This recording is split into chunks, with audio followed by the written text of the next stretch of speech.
Today's podcast is brought to you by Audible. Get a free audiobook download and 30-day free trial at audibletrial.com/spookshow. Then go over to morbidlybeautiful.com as we are now part of the Morbidly Beautiful Podcasting Network. It's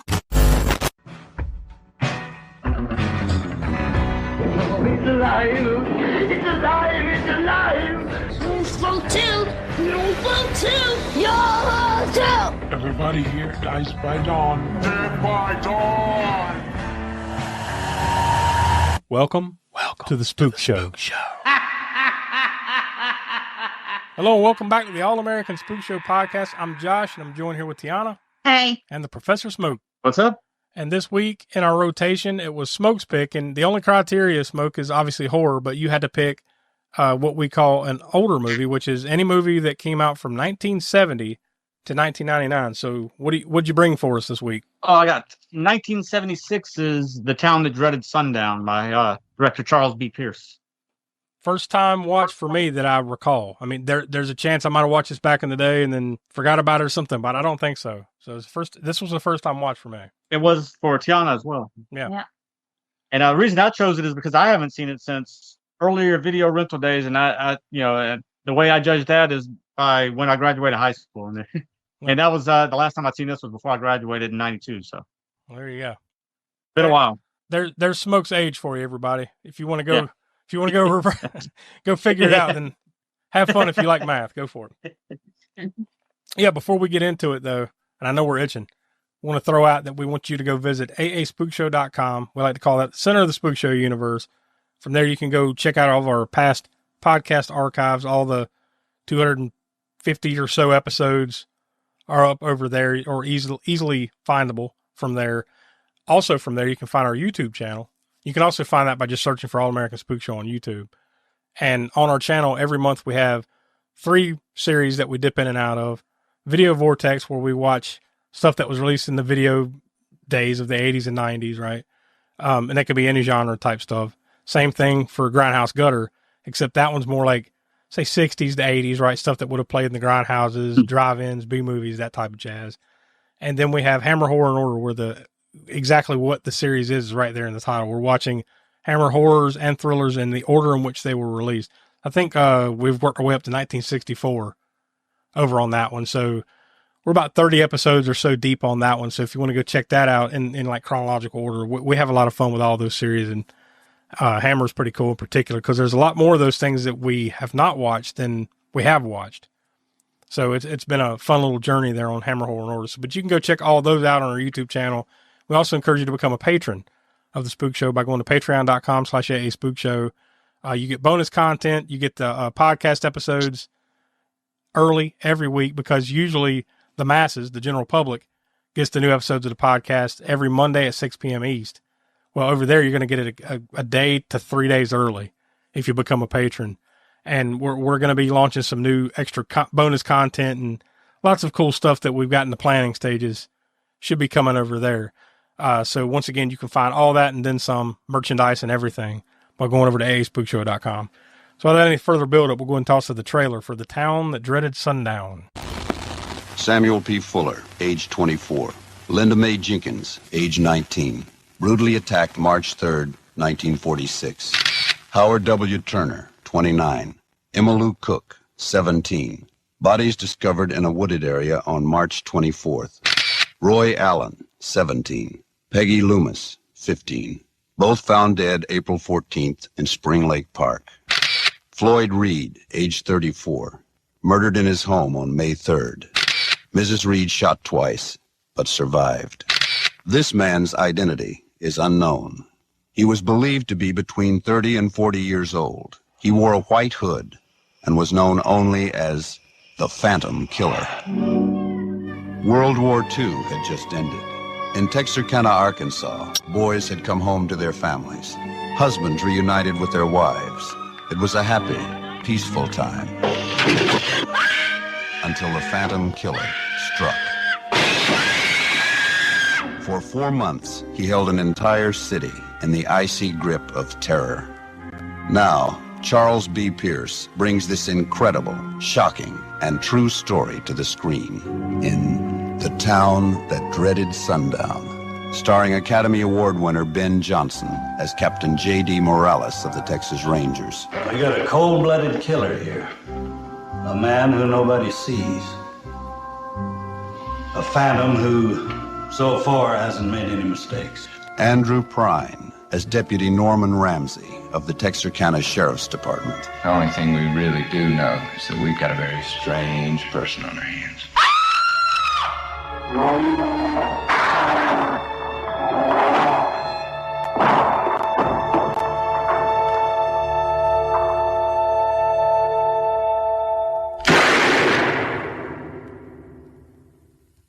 The Town That Dreaded Sundown, a true story. All right, there's the trailer for that. Now we didn't want you to get confused because there actually is another movie called The Town That Dreaded Sundown, but that one came out in 2014. We're watching the original. Now, none of us have seen that 2014 one, but from our early looks, we were kind of wondering whether those movies are tied together in any way. And it looks kind of sketchy, because this movie is directly about a real life event, right, Smoke, that they call the Texarkana Moonlight Murders. Yes, from 1946. Yeah. When they took place. I mean, and it's pretty, it follows it, right? Yeah, it follows it, it looks like pretty much by the dates and everything, because this movie kind of plays out like a mock documentary / almost kind of police procedural, kind of, right? Yeah. It's like, well, since it's before the slasher era, I mean, some people call it proto slashers. Pretty much any of the movies that have somewhat slasher type elements in it that came out before Halloween, which is kind of seen as sort of the first official beginning of the slasher genre. So, but this movie is based on a true story that the killer wearing the hooded mask is kind of a slasher trope, or at least would become one later, right? Like including Jason from Friday the 13th Part 2 looked very much like the killer, in this movie. But that was also taken from the true story. Apparently, first of all, it's unsolved to this day. They don't really, technically, they never really know who did the murders, although they had their suspicions. They just was circumstantial evidence, not enough to add up to arresting the guy for murder, right? And he was apparently the only identifying factor was that he had a hood on. So that was accurate to the true story. But also became, like I said, a slasher trope later on. There's been plenty of hooded slashers from. I was going to say, not just the hooded, but the mask and everything. I was going to say this might be the first, but there was Leatherface, right, and Texas Chainsaw, which was 2 years before this. But yeah, it's got to be one of the first, right? Mask, serial killer, slasher type movies, right? Yeah, because you have Black Christmas, but he didn't wear a mask in that movie, right? I mean, you don't know who it is. You still, exactly. To this day, we're still wondering. Still don't know, yeah. But as far as we know, he didn't wear a mask in that movie. At least it didn't show any perspective for from the victims of a masked killer, right? So yeah. I mean, I'm sure, like I said, somewhere out there, somebody listening to this will say, no, there was this movie and that movie and this movie. Technically, but as far as any of us know, right here, technically in 1916, it's a lost film now. There was fuck off. Yeah. So there'll always be that. Well, actually, but yeah.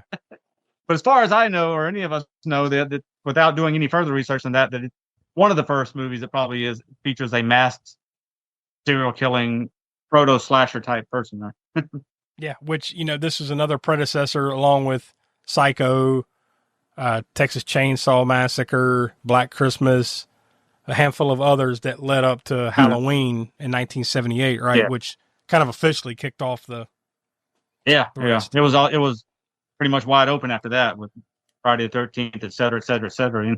But this one plays out entirely different than those movies, though. The way they assembled this movie and put it together and the presentation of it and everything.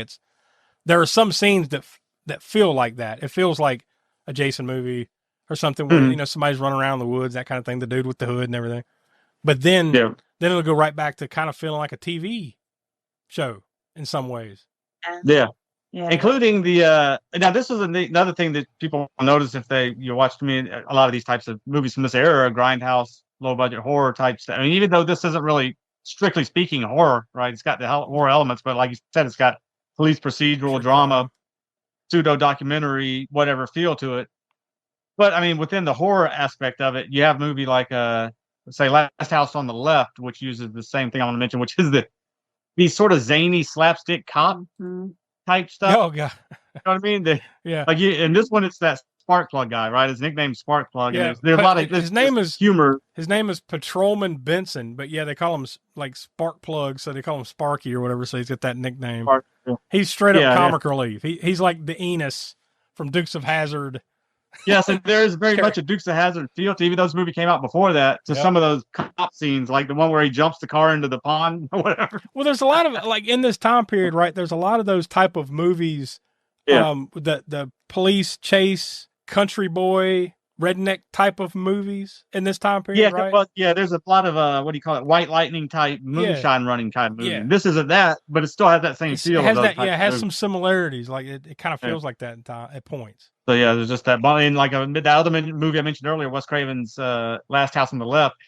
In fact, people that have reviewed that movie have like it's really weird juxtaposition seeing these zany slapstick cop scenes into such a grueling, disturbing, violent film. Otherwise, I mean, this one's not as violent as Last House on the Left is, I don't think, as far as the disturbing factor. But yeah, it is it definitely is a weird juxtaposition with the slapstick comedy cops, Keystone Cops, if you will, that kind of feel with the grittiness of Last House on the Left. I mean, Last House on the Left. No. I was about to say Last House on Dead End Street. One of those houses. Yeah. One of them damn houses. Lord, yeah. Last house. Yeah, so some of the background stuff that I could find, there actually was 2 alternate titles, although one was a working title and the other one was just like, I guess just a different title that it was released in Germany. The working title was just Dreaded Sundown. Less of a mouthful, right? Let's just call it Dreaded Sundown, which is kind of a cool name for a movie too, right? Dreaded Sundown. And then in Germany, it was known as Phantom Killer, like one word, Phantom Killer, which that would have been pretty cool title as well. We didn't mention that yet, but the media dubbed the killer in the Texarkana murder, they dubbed him the Phantom Killer, or the Phantom Slayer was another name for him, right? Yeah, which I know we mentioned a minute ago, but we should also reiterate this was an unsolved murder. Like to this day, it's truly never been solved, right? Like this real life thing. And it was 10-week period from like sometime February 22nd, I believe, to like sometime in May 3rd, May 10th, something like that. A 10-week period that off and on, a total of 5 people were murdered and at least 8 total were injured. Yeah. Some escaped. And they did, when we were reading about it, they did arrest a guy, but it seemed like it was circumstantial evidence, and there was reason to believe that he may not have been the guy, but enough people have looked at evidence and come to the conclusion that he probably was the guy, so it's toss up 50-50, Yeah, technically it's still an unsolved murder to this day. Yeah.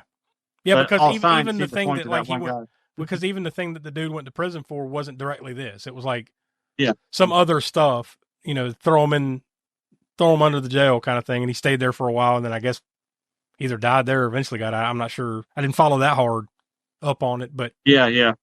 As far as these murders, this movie is based on officially unsolved, which is pretty crazy. Speaking of that rosy outcome for this movie was released Christmas Eve, 1976, December 24th, 1976. Boy, Merry Christmas, right? Yeah, there's something about, I don't know when the first horror movie that got released on Christmas was, but if you think about it going back, there's been a few, all the way up to now, like Nosferatu was released around Christmas, right? Exorcist was released Christmas Eve, I believe. I don't know how long the Christmas movie tradition has been a thing. Like, I know that there are generally every year, there's always big releases, not just in horror, but just in movies. There's always big releases around Christmas because the combination of award season, them trying to like get the big movies out so they can qualify for the Oscars, and then also people being off for Christmas. So yeah, like let's release some big movies. Nowadays, it's like whatever the latest Marvel movie is, or big movies get released that time. I don't know how far back that tradition goes, but this is still a weird one. And I don't know how far back the tradition of the horror movie on Christmas goes. Yeah, I don't know. Like I said, I know it was 70. When did Exorcist came out in 73? I believe. Mm-hmm. This was 76. 73. I don't know. Whatever. Somewhere around in there, 72, 73. And this was 76. I don't know when Black Christmas came out. That could be a whole special that could be a whole special episode one day. Like, let's a special episode to investigate how many Christmas horror releases or Christmas time horror. Christmas time, not even necessarily Christmas related, Yeah, we but might. Yeah, like the what ones was just that are released. Christmas related came out in July or something. Yeah, yeah, exactly. I don't know, like Silent Night, Deadly Night. I'm not sure when it released, but I'm sure it was around Christmas time because well. you remember all that flack that all the parent groups were out there Yeah, protesting it because it was being trailer. that one was actually released. I want to say like around Thanksgiving time. If I remember, it was like November of that year, and then only lasted a week before it got pulled. yeah. Anyways, this movie was produced by Charles B. Pierce Film Productions, Inc. That's a mouthful, and distributed by American International Pictures. So one of the notorious grindhouse B-movie type companies of the 70s and 80s, right? Yep. APE. That's AIP. Rated R, total runtime of 1 hour and 30 minutes. On IMDb, it's got the tags of crime, drama, horror, mystery, and thriller. It was filmed there. It actually was filmed in Texarkana, Texas, and Texarkana, Arkansas. Because I guess that's the whole point of that. The name of that town, right? It's like a border town between. I've never been there, but between Texas and Arkansas, right? Yeah. So it was filmed in that general area from June 21st to August 15th of 1976. So that's a pretty quick turnaround, really. Like, wrap production in August and then released on Christmas of the same year. So pretty quick turnaround. From what I could tell, of a budget of about $400,000, and it went on to gross somewhere in the neighborhood of $4 to $5 million. So a modest success, for 1976. It was directed by Charles B. Pierce, written by Earl E. Smith. That's like one of those like fake names, Early Smith. Like that just doesn't seem real, right? Charles B. Pierce, unfortunately passed away back in 2010, but I mean, he made tons of movies similar to this, right? Like, wasn't The Legend of Boggy Creek, I'm sorry. A movie back in 78 called The Norseman. He actually directed Boggy Creek 2 and The Legend Continues as well. Sudden Impact. So, I mean, he had a heck of a career that for the most part, I mean, most of his stuff was like pre-70s because he only came out with, best I can tell, 2 movies in the 80s, 2 movies in the 90s, and then called it a career as far as directing movies were concerned. So some decent little titles there, Bootleggers, stuff like that, things you may or may not have heard of, which is probably very similar to what we were just talking about with those movies of the time, right? The Bootleggers just sounds like a fucking moonshine, redneck shoot 'em up kind of kind of movie. It stars Ben Johnson as Captain Morales, Andrew Prine, I think it's Prine, as Deputy Norman Ramsey. Even though it's a fairly small part, she still got one of the top bill just because of her name, and it's Dawn Wells as Helen Reed. I mean, she's only in the movie for what, maybe 5 minutes, if that. But because she was Marianne on Gilligan's Island, she's one of the top billed actors in this thing. Yeah, I mean, like as far as names though, that's about it. Like, maybe there's a couple of faces that you might have seen in some other stuff, but that's pretty much it as far as the names are concerned. But was there anything else that y'all wanted to point out about this one before we dive into it? One thing is that I know ever since was one thing I read about it, since 2003 in the town of Texarkana, they have this movies in the park thing and around Halloween. And the last movie they play, of course, in that is Town That Dreaded Sundown. Yeah, that's just too perfect, right? Yeah. Especially since it was actually shot there too. The original murder, the true story took place there, and the movie was shot there. Yeah, so. It's about there, it's made there. So yeah, it's perfect. That would be kind of cool too. One of those things to do, kind of thing, like seeing, Halloween in the town. Well, I guess they made it in LA, right? But maybe I'm thinking of Friday the 13th, like go see it by the lake or some shit like that. Well, there's something. There's a guy that does that, and we've seen The Strangers in the place where one of the shot, in the I think it was in the shrine club, PD Shrine Club, where one of the beginning scene in The Strangers was shot. Well, this guy named Kenny Caperton, he does that. He'll go to a location and play a movie there, and you buy tickets to it, and you get to go to it. So it's pretty cool. But he has done that Friday the 13th Part 6 for sure, and a bunch of other ones too like that. Yeah, so in Jersey. I want to say it's in the first Friday the 13th. Don't they? That like there's that little bit part in the movie where there's a theater in the town, that little small ass town. I think it's the first one or the second one. I can't remember which, but It's something like that where like they have at least at times played that movie in that theater. Yeah, You know, that's cool. yeah, that is. That reminds me, I should add, this movie was released, The Town That Dreaded Sundown. It was released on VHS in 1983 by Warner Home Video. And then they also re-released it in 1988. And then Good Times Video released it on VHS in 2001. At the tail end of VHS, they released it on VHS. Damn, I didn't realize Good Times Video was still going in 2001. Apparently, yeah. That one though, I remember the Warner. You know the Warner. That's the clamshell. I remember Warner used to put those the black clamshell cases, not the hard plastic clamshell white cases, but those slightly oversized, kind of like the Disney ones, basically.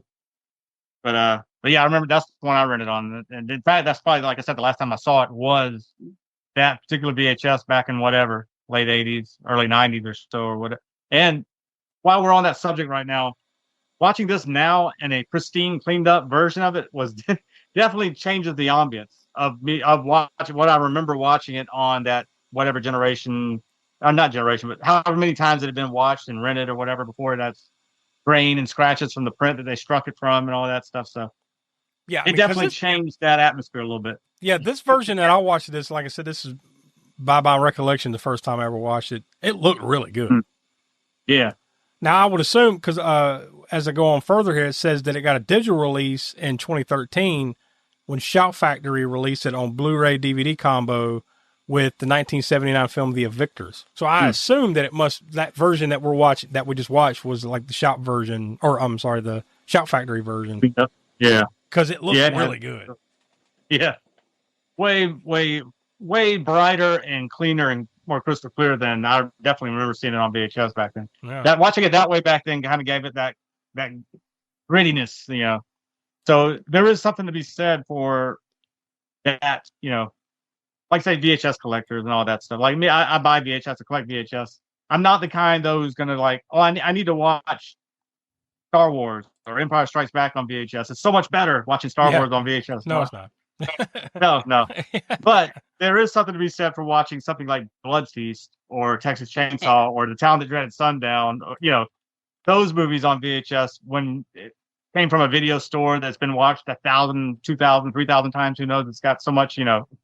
There is something to be said for that type of ambience in those movies that kind of detracts a little bit for me, I have to say, watching in the crystal. Although I appreciate the fact that somebody has cleaned it up and released it that way. And now, you know, we don't own this one yet, but I would buy that version of it. I appreciate that, but it does detract a little bit in the experience of watching it back then. You know, the way you feel about watching those types of movies back then versus watching them clean and crystal clear now, especially if this one's not that disturbing, but say Last House on the Left. Yeah. You know, or even Dawn of the Dead or those types of movies that have a lot of gore and gritty, grimy, you know, kind of scenes and stuff in it, changes it a little bit. I look at those things more like it's good for preservation's sake. Yeah. You know, but yeah, there are certain movies that just need to be seen. You know, I'm also a believer in that, like kind of see them the way they're meant to be seen. Like if it was straight to video, let's watch it like that. Or if it was meant to be on the big screen, you know, it's nice to watch it like that. Those kind of things, you know. Yeah. Seeing its original ratios and all that jazz. True. Yeah, the aspect that is definitely a big positive from the VHS days to DVD days. Well, to tail end of VHS, there was a few that were doing the widescreen thing a little bit. I remember buying Star Trek IV: The Voyage Home when it first came out on, when was that, 85 when it hit VHS probably? Because I think it came out in 84, I want to say, that movie did. Somewhere in there, but I remember buying a VHS of it in widescreen. So they were doing occasional widescreen releases, not to change this whole show into like format wars or whatever. Yeah. But just since we're talking about the quality of it. That kind of being like a big thing, like late 80s, early 90s or something. It must have been early 90s when like stuff like Turner Classic Movies came along, and then they started like maybe even on TNT, TBS, whatever, Turner, and they started playing movies in widescreen, like presenting it in the way it was meant to be seen. You know, like they made a big deal out of it. So, and that was a niche thing then. I mean, it was big movies like Star Trek 4 or whatever, but it wasn't a lot of movies. It was movies where the director felt I'm sure all the directors, all the filmmakers wanted them to be seen this way because you're losing it when you pan and scan and do all that stuff. But trying to get, Joe Normie or whoever who's going to rent a movie and he's going to watch it and he's like, what the fuck are these black bars at the top and bottom? You know? Yeah. That's how most people were back then. That's been a thing for the longest time. And remember, even when like DVD took off and like everybody's buying DVDs, they almost always sold a widescreen version and a full screen version. And I was always like, man, just throw that full screen shit out the door. Like, get the fuck out of here. You know, it's just because they couldn't get the average person until they came out with widescreen TVs. You know, yep. They couldn't get the average person to want to watch them that way with the black bars because they think they're missing something when in reality they're getting everything. You were missing it before, you know. Exactly. It's refreshment time, and our refreshment stand is loaded with good things to eat. There's crispy, crunchy popcorn and hot, delicious buttered popcorn, lots of candy, and frosty, refreshing cold drinks. Why not treat yourself at the Refreshment Center now? For you, the listeners of the All-American Spook Show podcast, Audible is offering a free audiobook download with a free 30-day trial to give opportunity to check out their service. So I went over to audible.com and I just typed in, I was hoping there'd be something about the Texarkana Moonlight murders. Yeah. Not on Audible. There's only one book. It's not even about that. It's just called Texarkana. It's book 6 of the Pearly Gates Western series by William W. Johnstone. That one's just over 8.5 hours long. That's the only thing on Audible that has anything to do with Texarkana. But there are books, they're just not on Audible. So if that sounds like it's your kind of thing, hop on over to audibletrial.com/spookshow. Again, that's audibletrial.com/spookshow for your free audio book. Now, the actual book, which you can't get on Audible, I was trying to see if I could find that again. Now I've lost it. But there was at least one book that was on this, not this movie, but like the actual Texarkana Moonlight murders. And it was written by like the nephew of the sheriff.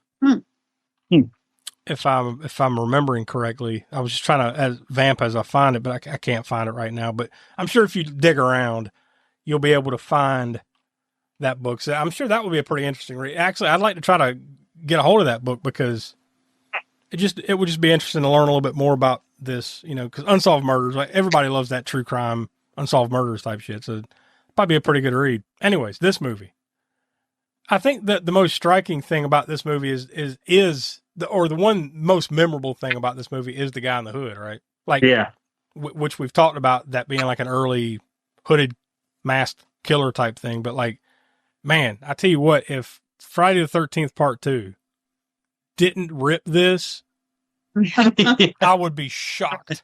And I'm sure that no one involved would ever really admit it.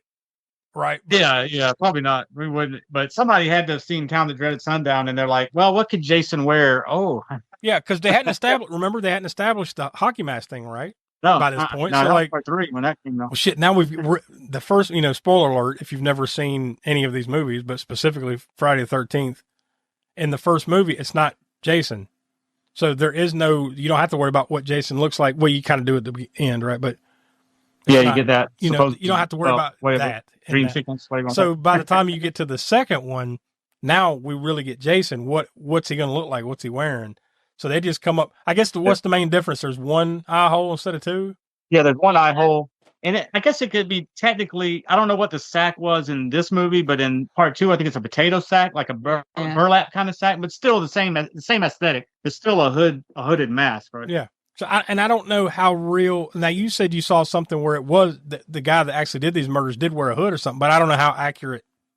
Yeah, I don't know. This hood description is right? What I saw just said that the only description that was given because a couple of the victims did live. Yeah, and the only description they gave about him was that he was wearing a hood. Yeah. So what the hood was, who knows? Was it a potato sack? Was it the white type hood like he has in this movie, where it's like almost like a pillowcase? I mean, it's not a pillowcase; it's a nylon or it's whatever, but it's.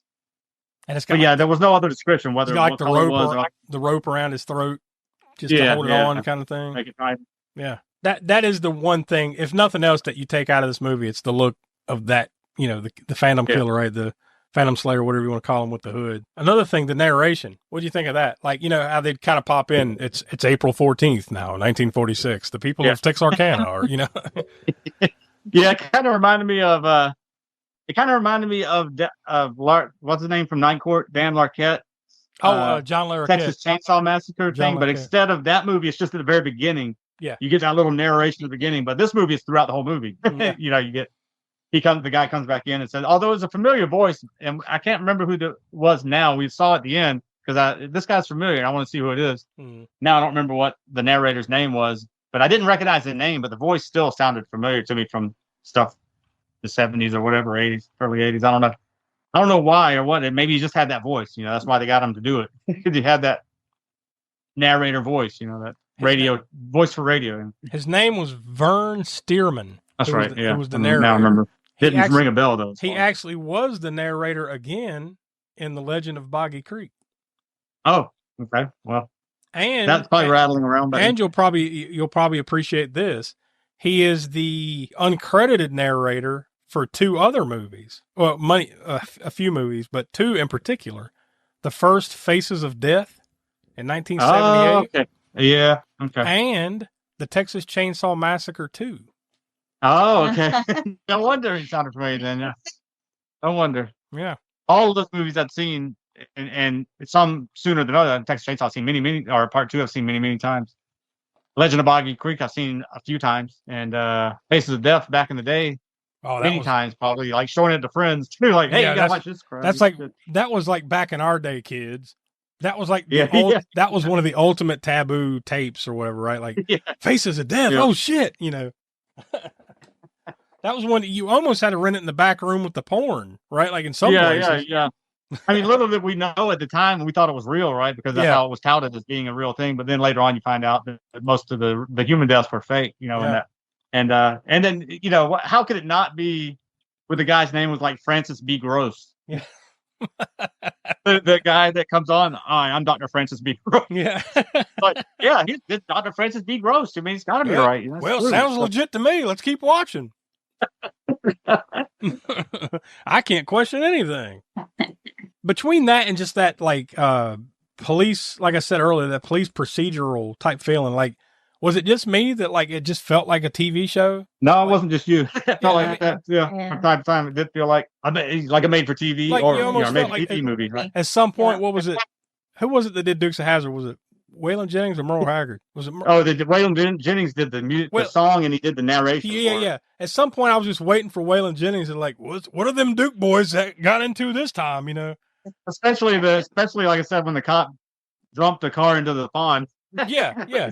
Oh yeah, like for no fucking reason, it just like he just flies in, and you almost want to hear the because like the car just comes, bam, the hood flies up right into the swampy, marsh swamp road.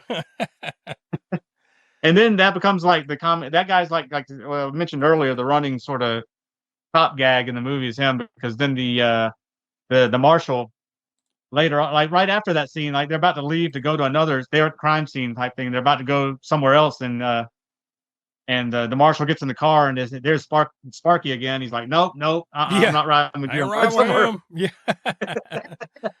Yeah, because they brought in like they can't figure this out, so they brought in the big gun, and that was Captain Morales, who's supposed to be like, I'm guessing there was some truth to that as well. I didn't read too deep into that part of it, but like, I guess he's supposed to be one of the most famous Texas Rangers or something like that. So, and not the baseball player. I'm talking about the actual Texas Rangers. And they bring him in and like to help solve this murder or these murders, and it doesn't really. Yeah. I guess it helped a little bit, but not really at all because it's still unsolved. Yeah. And I think that name changed for some reason. I want to say that there was a marshal involved. Yeah. But I think his name was different. Maybe they didn't want to have the cops' names be, there were still probably cops at the time. Well, no, they wouldn't have been. That was 1946, and this is 1976. I remember there being some line by the narrator in this is like, the events, what do you say? Something along the lines of the events and the places are real, but the names have been changed. The names might have changed. Yeah. So it's that old TV show movie line of, maybe for whatever reasons they had to change the names a little bit. So I guess maybe it wasn't that, but we're about to tap out here in a few minutes, but we can't get out of here without talking about what I feel is probably it would have to be one of the most infamous scenes of this movie, right? Yeah. The trombone. Yeah. I knew it was coming. That was one of the things you remember as a kid watching this, and I was probably saw it first when I was, I don't know, 12, 13, maybe somewhere there. That's the thing that sticks with you the most. Like, oh man, that's messed up. He's like using a trombone with a knife at the end of it to kill this girl. And he's tied around a tree or whatever, and you're like, oh shit. And I remember that coming up, but I didn't tell Tiana anything about it or give any hints to this. I knew it was coming, but I'm like, well, at first, like, so like he kills the guy, right? Or he kills the guy. Yeah, he kills 'Cause the that's guy. his or at least he incapacitates him. And then he shoots he's him. down. He's down. He shot Shoots him when the guy's trying to escape through the fence or whatever. By the way, or we the should gate. add that's kind of the premise of this. Is like he's for the most part he's killing couples that go like down to Lover's Lane or whatever. They're making out in the car, and then he kind of springs on them and kills them. Right. So like he does this again. Now he's got her tied up to a tree. And I'm like, man, what's he going to do? You know, this is going to be fucked up. And then he picks up a trombone that's in two pieces. I'm like, what the hell? What is he going to possibly do with a trombone? Well, he's creative, if nothing else. I'll give him that. He ties a damn like pocket knife to it or something, right? And then yeah, like a big pocket knife. And he doesn't actually play it, right? I don't know. He puts it up to the lips, but he's kind of blowing it a little bit, but he's not really like blowing it hard enough to make much of a noise. He's just kind of stab, stab. It's now I'm pretty sure that wasn't in the true story. No. Best I can tell.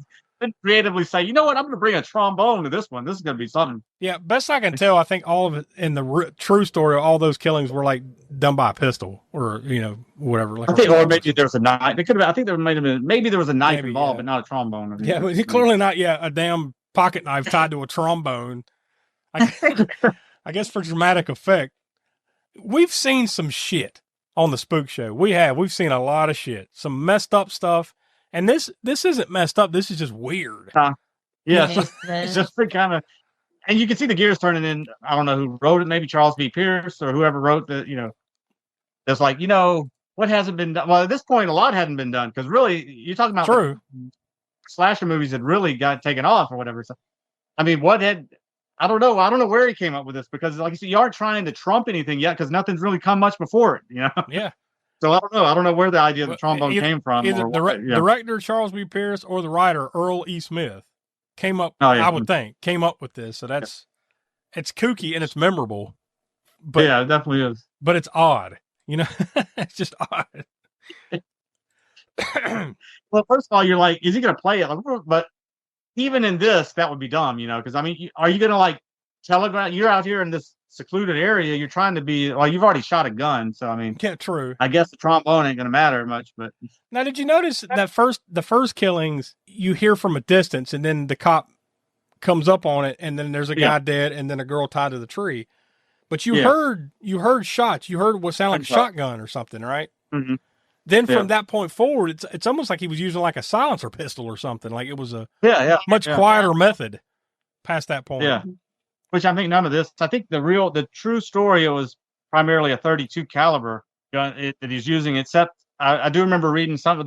We didn't really talk necessarily, other than the trombone death. We didn't really go into the details of this. But there's one where he shoots. There's a farmer and his wife in their house, and he shoots the farmer through the window. The guy's sitting in a chair, and you see him come up behind him, which is a pretty cool scene. Yeah, it was like something's gonna happen because that's where you are in the movie. But the dude's just sitting there like reading the newspaper.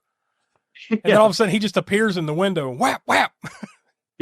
Shoots him in the back of the head or by the neck way, or whatever. Is he one of the more ineffective shooters you've ever seen? Because it seems like he shoots people multiple times and they don't die. Yes. Right? Like, and then eventually they do, but like he has to shoot them 2, 3, 4 times before. Yeah. It might be the fact that, well, I don't know about in this movie, but in the real life that he was using a 22 caliber for those particular murders. Yeah. If it was him, see, this is the thing about that thing I was going on, and I got off on another tangent, but in the true story, that kind of went down that way. The farmer was sitting in the chair and he got shot in the back of the head. And then the wife comes in there because she hears what's going on. She goes and sees her husband slumped over, dead in the chair. She immediately grabs the phone to try and dial 911 or whatever, call sheriff's department, whatever. And then he shoots her through the window, shoots her through the cheek, which was true to the real life thing and happened in the movie. And I think the second shot in the movie, I thought he capped her in the head. That's what it looked like. Yeah, like bam, she's fucking dead. But no, straight brain pan, but no, it was in the real life. It was through the mouth, I guess, and the bullet got lodged beneath her tongue or something in the true story. And this one, you assume that's probably what happened because you don't see any other. You know, she got shot for sure through the cheek, but then you don't really see where the second one went, even though it looked like it hit her right. Oh yeah, in the like, forehead. I thought he just dropped her ass, but no, Yeah. she's still kicking.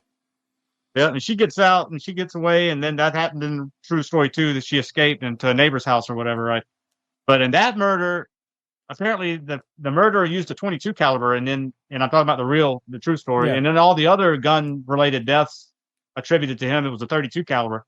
So there was some question about whether that was even the same guy or some totally different, thing that happened or whatever that he just got blamed for because it was happening during the time. Well, in the movie, I think he's chasing after her, but he runs out of bullets or something, right? Because he kind of tosses that down and picks up a pickaxe. Yeah. And you think in the movie, you think, oh man, that was really getting into slasher territory, even though we really haven't. He's a proto slasher. He hadn't even really, But unfortunately, like when it looks like he's about to finally use it, that's when like the old folks at the house nearby open the door and come out, and then like he just kind of like shakes his head and then runs away, So, and I think that's pretty much the last you see of him, right? Yeah, it is because like, well, no, I mean you have the final scene where like it looks like the cops pretty much have him. They've got him cornered, which it looks like in this scene, right? It almost looks like he wanted to be caught because he's in like a wide open area, standing up on top of like a I don't know, like a mine or something. Like it's like this, like a quarry, he's just standing up on like the top of a quarry. And then they're like, there he is. And they take a couple shots at him. He runs away. And then I guess he just kind of runs off into the swamp or something, right? Like, he runs, that one scene where he runs in front of the train, right? Like Superman moment of like, he jumps in front of the train as the train's going by. Then the train is split, he's on one side and the cops are on the other side of the train. So they can't get to the other side of it, but they do shoot him. He gets shot in the leg, which is pretty cool. See, the blood must have splattered up because there's like blood all over his hood, right, of his mask or whatever. Then it shows him kind of limping up and standing up. Meanwhile, the train's still going by, and then after the caboose or whatever goes by, then the cops cross over and he's gone, and that's it. And then it kind of goes into that narration of like, some people think he's but some people think, I forget what the order of it was, but basically that some people think he either was arrested for some other crime and he's out now maybe, or in jail somewhere, or that that he's just among the people in Texarkana still, and just never committed another murder, or that he's died in the swamp somewhere, Yeah, and think about it in the context of like, even when this movie was released, it was 1976. So this was only 30 years after the actual murders. So like at that moment you kind of like, well, maybe it is possible that the dude is still there, yeah now and by the way, that's like fucking 80 years ago now, but it's definitely passed on at some point, where whoever it was. Exactly. But, those swamp scenes were apparently, some of them anyways, cribbed from Charles B. Pierce's earlier movie that we mentioned already, Legend of Boggy Creek. So it looks like there was a lot of similarities between that one and this. Just being with that. Yeah, that's another one that I have to put on, get on the show at some point in time, because that's another one that I haven't seen since those same days, those same video rental days. So yeah, I'm pretty sure I've seen like the MST 3K, version of that, but like I don't know if I've ever like sat down for a serious viewing of that one. If I remember correctly. It's been a long time for me. But what about, we didn't mention this, but what about the last scene in this movie? It's pretty cool, where they go back to a theater and they talk about, forget what the narration is, saying something, but these people in town are standing in line. It's kind of like what I said before, when they were narrating about maybe he's still in the town or whatever, or maybe maybe he's died in the swamp, but no, maybe he's still among the people walking around in Texarkana or whatever. And it shows these people in line for a movie, and the movie is The Town That Dreaded Sundown on the marquee. And he's kind of like, and the guy that they keep showing his feet, he's kind of dragging his foot, I guess, kind of in the same manner. Yeah. So like you at least implying you can believe that maybe that's him. Yeah. Going into walk. So if you're watching this movie in 1976 in Texarkana, you might be like looking over. Oh shit! Yeah, because imagine that if he was still alive and still in that town, he's probably in that theater at some point watching that movie. Yeah. Like, oh, it's a movie about me, huh? And then it's like one of those old 50s or 60s gimmicks where like, and the killer is behind you, and then there's a guy with the hood, bah, Yeah. just scaring the shit out of people. Except in this movie, he's like sitting there going, ha, ha, ha, the killer is behind you, you bastard. Whoever's sitting in front of him. It's me. Well, remember, even in the movie, there was a couple of times where like people were like, "Yeah, I'm the killer." Yeah, then, like, yeah. the other You guy's always like, get "Nah, I those, don't right? know." You always Yeah. get those like nutball kind of people that want the attention. I guess they crave some sort of attention, so they get it for that whatever way. reason. Like, yeah, it's me. I killed those people. And then the that cops was like, also "Nah, that was in this movie, and it was also true to the true story Yeah. that happened. Well, there you go. The Town That Dreaded Sundown. So, Smoke, you brought it to the table. We'll let you go first. What are your final thoughts and what's your star rating on this one? Yeah, I still, like I said, I hadn't seen it since back in the day, and I still enjoy it. But you know what? I saw it when I was a preteen or around that area. Maybe I was 13. I don't know, somewhere around in there. And so it maybe held a little bit more mystique for me then. Like I said, also watching it on VHS and this gritty condition and all that stuff. I still love it. I still like it. Enjoy it for what it is. It just maybe held a little bit more power for me back then watching it, and not having seen it since then. But yeah, I still think it's a good movie. It's got those moments, but again, it's not unlike other 70s grindhouse movies that have those zany kind of comedic moments thrown in. In this case, in the 70s, in this small town, and with the cops, it kind of, as we mentioned, has that Dukes of Hazzard feel to those zany cop scenes, right? Yeah. But it doesn't really detract from the movie. It's just it's quirky, whatever. I love the killer's look with the hood and everything, and very slasher-esque, even though like slasher films genres, as we mentioned, also hasn't really been named to that yet. The slasher genre didn't exist as a genre yet, but that was certainly a trope that would come to play later on, and it was cool look. And trombone death scene was impractical but cool. Yeah, yeah. We didn't even talk about the practicality of that. Like, I don't know how. Like, you would if you did that, you would definitely stab somebody, but I don't know how many times you'd have to stab them to actually kill them that way. It just seems way too ineffective. It probably sounded. I mean, it looked cool back then, but nowadays you kind of watch. But in his head, the guy who whether it be the director or the writer that came up with that, probably sounded a lot cooler in his head than it did when it actually got applied on film. Yeah. When you think the practicality of this, when you think that it's based on a true story, and then you got to think, especially back then when you didn't have the internet to go to research this, you like, in the true story, did he really use a trombone? Yeah. There has to be some interview or something out there with whoever came up with that. Like, the question I would have for them is why?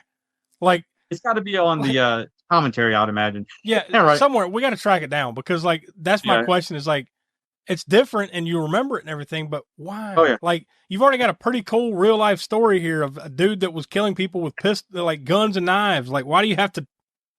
Why? Why do you have to tie it to a trombone and whatever? I mean, he had to also. Did it show him before that scene? I mean, he would have had to be carrying around this trombone case. Yeah. Or did he go back to his car to get it after he tied her to the tree? I don't remember exactly. Well, it's on the go. Well, she came, like, I think the thing was that came from her or something, or for them. Oh, because she had the trombone? Oh, okay. Yeah, So they were at, like, she was in a concert or whatever the fuck at the VFW hall or whatever the hell it was. So, like. Okay, so he just, okay. Yeah. So I guess he said, hey, you got a trombone? I'm going to fucking kill you with it. Bah, bah, bah, bah, All right, it's just weird. But whatever, it's memorable. So. Yeah. Now that part also, without the trombone, now that you mentioned it, I believe I did read that in True Story, that there was a couple that did leave some sort of music hall type thing. Yeah. That were killed. That was them, yeah. But I'm pretty sure it wasn't with the trombone. But I guess they figured, like, maybe as they're making this movie, they're like, we need something that. Yeah, to spice it up a little bit. To spice it up, because otherwise this dude's just killing people the same way every time. So we need to spice this up a little bit, True. And like you said, you're dealing with stuff that the slasher genre was not a by the numbers genre yet. It would become later. It would become a thing where each one that came out needed to outdo the one that came before it, right, with kills or whatever. But you weren't even at that point yet. But they you know what this could use? A good trombone knife killer. This is going to go down in Spookshow history as one of the weirdest kills, I got to say. And you have to say, you have to give it to them. Nobody has attempted to. I mean, I haven't seen the remake yet. Maybe it's in the remake. I don't know, but nobody's attempted to copy that. There's been plenty of other copycat kills in slasher movies. We haven't seen that one yet, but if they didn't make some allusion to a trombone in that movie, what were they doing? Yeah, what were they doing? They didn't do it right. If they didn't, that's right. Yeah, even if it means you were in you cut the scene where somebody's in a music recital and they got a trombone and they're playing it. Yeah, exactly. There has to be something. Even if you don't use it in a kill scene, but yeah, it's something. I feel like it's got to be in there, and I'll be very disappointed if we get to that remake and there's no allusion it's to it. Blumhouse, so get ready to be disappointed.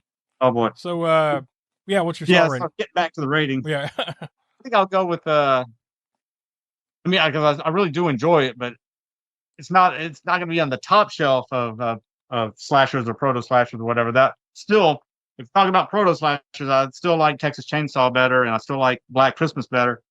But this one's up there, and Psycho even. You know, you can throw around proto slasher titles. I think I'd give it a good 3 1/4. All right, Tiana, what do you say? This is my first time watch, and it gave me some scenes. It gave me the creeps because it's based on a true story, and this really happened, and it's back in the 40s, so that's even more intense. Yeah, And the fact that he never was never unidentified and unsolved. I give this one a 3. Yeah, I think I'm about the same. Yeah, I think I'll go with a 3. It's the first time I've ever watched it. The trombone thing we've talked about enough. That's memorable as hell. The look with the guy with the hood and everything was pretty cool. Like I said, Friday the 13th Part 2 had to have aped it. There's no way. And if they say otherwise, they're fucking lying. There's no way. They at least didn't take some level of inspiration from that, right? So I mean, not just the mask, but almost what he was wearing too. I mean, it's been a little while since I've seen Part 2, but it seems like the jeans were about the same color. Wasn't he wearing jeans? I'm pretty sure he was. Unless he was wearing work pants. Maybe he's wearing coveralls. It might be that I'm thinking it was like overall, not coveralls, but like overalls. Yeah. You know what? It was Part 3 where he's wearing the sort of biker type black boots, like the guy in Town That Dreaded Sundown was wearing, and those light colored denims over there. And the shirt. So yeah, it's almost like Jason in Part 3 was wearing the clothing of the guy in Town That Dreaded Sundown, but in Part 2 he had the mask. Yeah. But yeah, I mean, it's a fun thing. I mean, you got the comedy mixed in with the goofy deputy and everything. Although that's probably a little bit too much, but still, a little bit of comedy, comic relief. I enjoyed it. So 3 stars for me. So overall, that brings it to cumulatively just over 3 stars out of 5. So I think that's enough to say the Spook Show highly recommends it. Go check it out. We have spoiled it for you, obviously, but I think it still needs to be seen, as for nothing else than one of those early examples of a slasher flick. Before we check out for sure here, though, Tiana, what kill count? And now this one might be a little easier for you, but what kill count number did you find?